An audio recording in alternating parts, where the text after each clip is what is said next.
My name's Chris Marshall, and I've been at Pantano since June of 2022. I was born in El Paso, Texas. Both my parents, they're great. They've always been really supportive.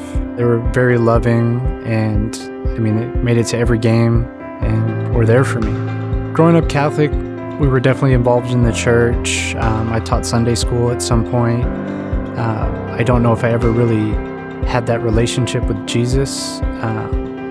It was very much ceremonial, and I don't know if I ever really gathered the connection. In my later high school years, I played sports, and I hung out with some people that maybe were involved in things that they were very worldly, got into some trouble. I started to pull away from the church and the things that I knew that were right. So when I was 19, I got in a really bad car accident, nearly fatal. Ended up crawling out of the car and had some pretty bad neck and back injuries. After the accident, I started taking prescription pills that were given to me by a doctor, and that was something that definitely became a part of my everyday life.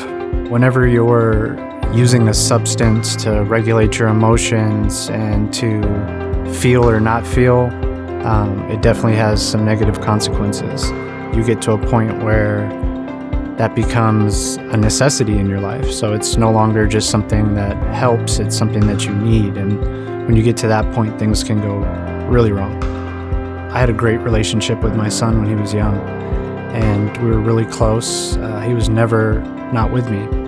And eventually, my ex-wife left the state with him, and so that made it really difficult for me to see him. And so that was a tough time. And that led to another poor decision and another poor decision, eventually embezzling money from the company that I was working for. That led to me becoming a felon, and it really had an impact on that relationship. When I was in prison, it was a time that I was able to reflect on myself. I took a lot of classes. When I was taking one of my classes in prison, one of the assignments was making a list of what your ideal partner would look like, an ideal woman. And I made a quite extensive list, and it was just something that I didn't think was really obtainable or something that I would ever find. When I was released from prison, I went to the Silas Home. It's a part of Bridge Prison Ministry, and it's a great house, and it's the only Christian sober living house really in the community. And so they really foster you learning a relationship with Jesus. And so my second day out, they run a Bible study, and at that Bible study, I actually was able to meet my fiance.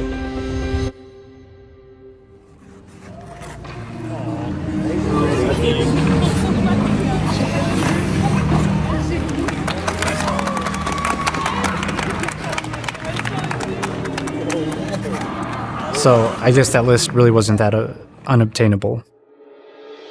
I started coming to Pantano with the Silas Home Group. We would come on Sundays. My first time experiencing worship was here, and that was a powerful experience. I had never felt quite like that before, you know? I knew God was calling me to be baptized when I was sitting in worship and feeling the Holy Spirit move, and knowing that I wanted to chase that relationship with God, to chase that relationship with Jesus, and give my life to Jesus. That was a nervous experience when I was coming up to be baptized, but once I hit the water, it was the opposite. I was excited, I was full of joy, and I kind of just burst out of the water. It felt like I just scored a touchdown, really. When I made my decision to be baptized, it definitely made an impact, and nothing's really been the same. God has blessed me in so many ways, with my fiance, with business, the relationship with my son that I have now it's really been restored. Just feeling that connection to God and feeling like He has His hand on me right now and is guiding me, and it was so simple just to commit myself to Jesus, you know. So I was definitely lost, and now I'm found. I was broken, and now I'm redeemed. Making that decision to commit my life to Jesus and be baptized that changed everything.